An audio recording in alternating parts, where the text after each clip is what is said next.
Did you know there's a hidden part of your personality silently controlling about 80% of your decisions without you even realizing it? Carl Jung called this part the shadow. And what you're about to discover about it might completely transform how you see yourself, your fears, and your future. Because once you learn to recognize your shadow, you stop being a victim of your own unconscious patterns and start becoming the architect of your own destiny. Just imagine for a moment what your life could be like if you no longer feared rejection. If you could speak your truth without trembling. If you could set boundaries without being crushed by guilt. All of this becomes possible when you realize one crucial truth. Your fears aren't your enemies, they're messages from your shadow, trying to protect you from old wounds that were never fully healed. Today, we're going to expose those hidden fears that keep you small, that will explore why your mind sabotages your dreams, especially when you're close to achieving them. And most importantly, I'll show you how to turn all that blocked energy into raw personal power. Because here's the truth. You can't eliminate your shadow, but you can learn to dance with it. Before we go further, if this message is already resonating with you, give it a like. That's how YouTube knows you want more content like this. And turn on notifications, because every week I share deep psychological tools that can transform your inner world. Let's begin with something no one ever really explains this clearly. Your shadow was formed in childhood. It began the moment you, unconsciously, decided that certain parts of yourself were unlovable. Maybe you were a sensitive child and were told to toughen up. Maybe you were expressive and were told to shut up.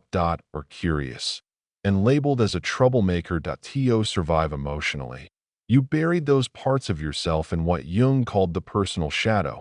But here's the fascinating part. Those parts didn't disappear. They just went underground. They sank into your unconscious and started influencing everything.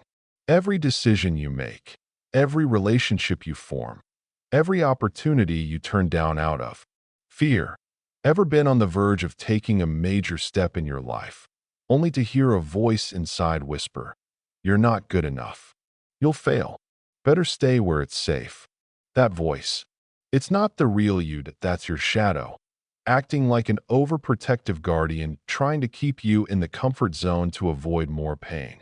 Jung said something profound. We don't become enlightened by imagining figures of light, but by making the darkness conscious. This means your personal growth won't come from repeating positive affirmations in the mirror. It comes from having the courage to face the parts of yourself you've been rejecting for years. Try this powerful exercise. Think of the last time someone criticized you, and it really hurt. Beyond the sting of the words, ask yourself, what exactly in that criticism triggered me so deeply? Often, the things that hurt the most are the ones that touch something we already suspect about ourselves, but don't want to admit. That if someone called you selfish and it stung, ask yourself, where have I acted selfishly and I feel ashamed to face it? If someone accused you of being controlling and you got defensive, ask, where am I trying to control things or people but don't want to see it? This isn't emotional masochism. It's soul-level archaeology. Because the moment you stop rejecting those hidden parts of yourself, they lose their power over your life. It's like turning the lights on in a dark room. The monsters vanish when you can finally see them clearly. And this leads us to the next key insight. Your shadow doesn't just show up in your thoughts. It shows up in your relationships. Ever notice how you keep attracting the same kind of people, the same toxic patterns repeating over and over, just with different faces? That's not bad luck. That's your shadow projecting itself onto others and pulling in the exact experiences you need in order to heal. Jung discovered something revolutionary.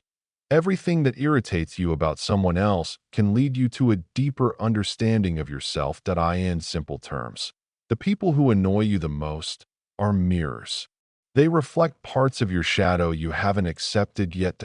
Here's the life-changing part. That arrogant person you can't stand, they might reflect your own repressed potential for confidence and power.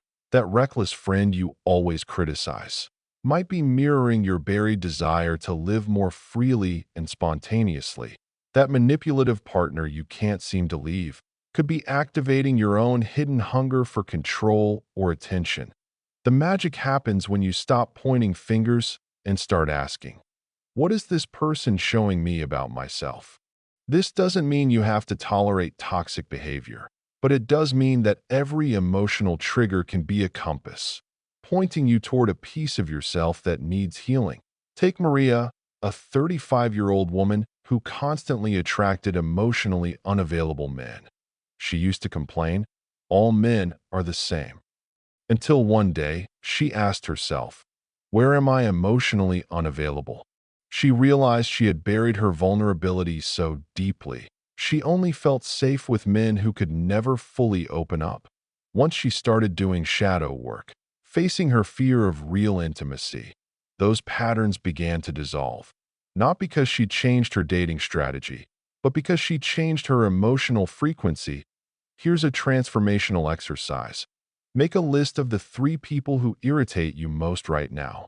For each, write down exactly what triggers you. Then ask yourself honestly, where in my life do I show this same behavior, even subtly? You may not be as obvious as they are, but if you're really honest, you'll see the connection. Remember this mantra: what I see in you lives in me. What I reject in you, I've rejected in myself. This simple practice can transform your relationships from battlegrounds into classrooms for self-awareness. Now let's go even deeper. Let's talk about how your shadow sabotages your dreams, especially right when you're close to achieving them. Ever been on the brink of a breakthrough, and suddenly you start procrastinating? You get sick, you start unnecessary drama. Or you just lose motivation out of nowhere. You're not lazy, that you're not self-destructive. That's your shadow, acting like an emotional security system, trying to keep you safe, even if it means keeping you stuck. Jung understood that the unconscious mind is obsessed with homeostasis, keeping things the way they've always been. So if your identity has been, I'm not good enough, or I don't deserve success, your shadow will fight to keep that story intact. Why? Because to your shadow, change feels like danger. It's like having a guard dog inside you. Its job is to protect the version of you that was acceptable to others, even if that version is miserable. That's why, right? When you're about to step into a new version of yourself, fear creeps in, disguised as logic, timing, perfectionism, or gut instinct. Take Carlos, a talented musician who dreamed of releasing an album for over a decade. Every time he came close to finishing, he'd find excuses to delay. It's not perfect yet. Now's not the right time. What if people hate it?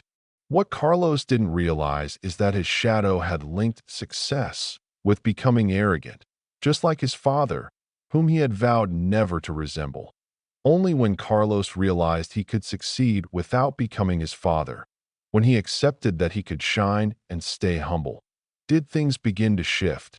Your shadow holds unconscious associations around success, wealth, visibility, love. Maybe you associate money with greed, leadership with loneliness, fame with betrayal, love with losing your freedom. These beliefs, planted in childhood and watered by pain, become invisible brakes on your desires.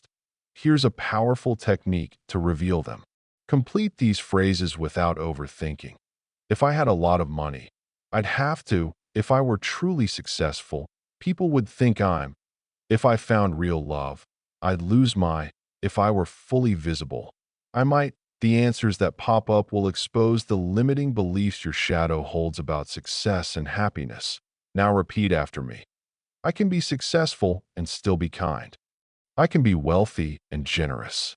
I can be visible and authentic. I can be loved and free. These aren't just affirmations, they're declarations of war against the invisible rules your shadow has been enforcing on your life. Let's talk about something even deeper. Your shadow doesn't just contain your wounds, it also holds your hidden brilliance. Jung discovered something most people miss. Sometimes we bury our gifts as deeply as we bury our flaws. Why? Because at some point, shining felt dangerous. Maybe we were told not to act full of ourselves. Maybe we noticed that being different made others uncomfortable. So we learned to shrink, to play small, to blend, to be acceptable. But in doing that, we didn't just betray our potential. We robbed the world of our unique light. That's why so many brilliant people live mediocre lives. Why gifted artists never share their art. Why natural leaders hide in the background. Why born healers never embrace their gift, your golden shadow. The best of you has been buried for so long, you might not even know. It's there. Ever feel strangely uncomfortable when someone compliments you? Do you find it easier to accept criticism than praise? Do you downplay your talents or avoid the spotlight? Those are clues that your brilliance is hiding in your shadow. Take Roberto, a 40-year-old accountant. Since childhood, he had an incredible gift for making people feel seen and special. But he grew up in a family where standing out was seen as arrogant, so he learned to become invisible. He became a great accountant, but always felt hollow, like he was living someone else's life. When Roberto finally explored his shadow, he rediscovered his charisma, his leadership, and his gift for inspiring others. He gave himself permission to shine, and it transformed everything. His career, his marriage, his role as a father. His golden shadow became his greatest source of impact. Want to uncover your hidden brilliance? Think of the people you admire most. The ones who inspire and trigger you with their greatness. That mix of inspiration and envy isn't random. That it's your golden shadow, pointing you toward qualities you've repressed in yourself. What you admire in others already lives inside you. It's just waiting for your permission. Repeat this. I give myself permission to shine. I give myself permission to be seen, celebrated, and respected. I give myself permission to impact the world through my authenticity. My light doesn't threaten anyone. It inspires them to shine too. The world doesn't need another edited version of you. It needs your whole self. Uncensored, unapologetic, alive. If this message stirred something inside you, if you felt seen, understood, or even a little more whole, that's not just a coincidence. It means you're ready to meet yourself on a deeper level, ready to stop running, ready to heal. If this spoke to your soul, don't keep it to yourself. Someone else out there is silently battling the same fears. Share this video with them. Be the mirror they didn't know they needed. And if you want to keep walking this path with guidance, insight, and truth that cuts deeper than the surface, subscribe now. Because here, we don't run from the shadow. We learn to walk through it. Together, your healing is already happening. Now let's keep going.